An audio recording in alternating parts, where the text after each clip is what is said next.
Good morning. I'm Westchester County Executive George Latimer. We're here to announce two very important appointments to our administration for individuals well experienced who will be taking over two specific offices of county government that are very important. And I'm joined today by Peri, who is our new Executive Director of the Solid Waste Commission, and Leandra, Eustache, who's Chair and CEO of the Taxi and Limousine Commission. Leandra, did I get it right? Yes, you did. Thank you. It can always be a little bit difficult. What we've tried to do over the course of time, this new administration, we're just about a third of the way through our tenure, but it's still new to us, is to try to identify people that have specific talent and ability and bring them into the administration to complement the people that have been in the administration previously that we have asked to continue on. If you look at the record, we did not change heads of most of the different departments when we came in. We made some changes, there were some vacancies to fill, and then as we look at opportunities, we've been slowly making changes and getting qualified people from the outside to join us as part of this effort to complement those that are already in. And both of these ladies who are with us today are very established in talent. Peri's going to take on the responsibility of the Solid Waste Commission. She's a former state deputy attorney general dealing with the organized crime unit. And in addition to that, she spent 13 years in the Queens District Attorney's Office doing a variety of functions that were very helpful. And we think this is an essential set of skills in the area of solid waste, where we're trying to make sure that we have the most effective and ethical operations that we can have. Leandra has served as a senior supervising attorney for the New York City Taxi and Limousine Commission. So she comes out of what is in our state the largest, most comprehensive taxi and limousine commission. We have our issues in Westchester that differ a little bit, but having that kind of an experience we think is very capable. Both of these ladies are well schooled in the law. Leandra is a graduate of the Cardozo School of Law and undergraduate at Long Island University, and Peri is a graduate of the Brooklyn Law School and undergraduate in the University of Michigan. And so we think that their academic credentials and their past work history serves very well for the responsibilities that we'd have.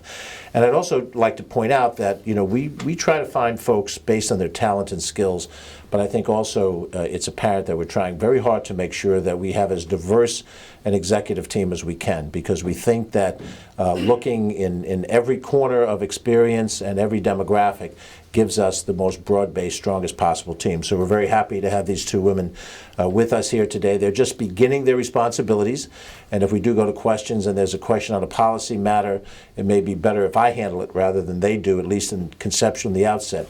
Both of them, in their respective responsibilities, have a team of people working with them. They both ultimately report to our Director of Operations, Joan McDonald, who is with us here today. We're also joined by Andrew Ferris, our Chief of Staff, Catherine Chaffee, our Director of Communications, a number of our other staff teams, Deputy Operations Director Emily Saltzman, and then also we have from the Board of Legislators the Honorable Ben Boykin, who is Chairman of the Board, and Mary Jane Shimsky, who is Majority Whip of the Board and Head of the Infrastructure Committee. So we appreciate our friends in the legislature. They have the opportunity to review any of our executive level appointments and confirm them as they see fit. So it's valuable that they're here today as well. So first, let me ask Peri to come to the microphone. Peri Kadanoff, new Executive Director of the Solid Waste Commission. Good morning. I'd like to thank the County Executive for this opportunity. I've been serving the people of the state of New York for over 2 decades, and I'm very excited. I'm a 15-year resident of Westchester County, and I'm very excited to be selected to now serve the people of my own community in my backyard. So thank you very much. Thank you, Peri. Leandra? Yes. Thank you, George. I'm very excited to be here today. Also really excited to bring my relevant experience to the county. I feel truly honored to have been selected by you for this very important role of leadership at the Westchester TLC. And I am confident that under your leadership and with the collaboration and support of the Commission staff and board members that I will be able to affect some positive change on the industry in the county. Thank you. Thank you, Leandra. Now, Leandra's role not only involves being the head of the department of the Taxi and Limousine Commission, but she also, based on the way the position was created, is the chair of the actual Taxi and Limousine Commission, which is comprised of individuals from the community at large, heavily representative, people from the Taxi and Limousine Commission industry, but also some people that are not part of the industry. So she also has a responsibility to chair those meetings and to drive the work of the commission, as well as to administer the day-to-day work of the department. And I think it's not lost on us that in both the solid waste area and Taxi and Limousine Commission, we have some major public policy issues. Some of those public policy issues will be determined by the executive branch leadership, our senior management team, and the Board of Legislators senior management teams, issues that deal certainly in the TLC area with how we handle transportation network companies, often known as ride sharing. That is a major issue that we face, how we handle reciprocity with New York City, which is a very important element for Westchester County, so that our taxis and limousines can access New York City sites, which is very common to take a taxi or limousine based here in the suburbs to go to the airport, baseball game, cultural site in the city, and that reciprocity is important. But we are working in a system where New York City has been carved out and has greater regulatory authority in the taxi and limousine area than Westchester County does. So how we handle that is very helpful, Leandra, that you have that experience. And in Peri's case, dealing with the solid waste commission area, we've had, back to my days in the legislature, waste haulers law that was put into effect. It's 20 years now in duration. We look to make sure that our regulation of the industry takes into account concerns of fair, ethical behavior and play across the board. Your background in criminal analysis and prosecution in the AG's office and the DA's office, we think will be very helpful. So on these two appointments, if there are any questions, feel free to ask. And we're happy to have Peri, Leandra, or myself answer any questions you have about their appointments. Yes, Mark. About the ride sharing, there had been a big debate when it, the county took a position on it, but in light of what's happened, some of these recent incidents, assaults and everything, is that something that Westchester's going to be taking a new look at? Let me speak policy-wise, then you can speak operationally about how you go about it. When the law was passed to allow for ride-sharing, we often call it Uber or Lyft, but they're two individual entities within a larger type of entity.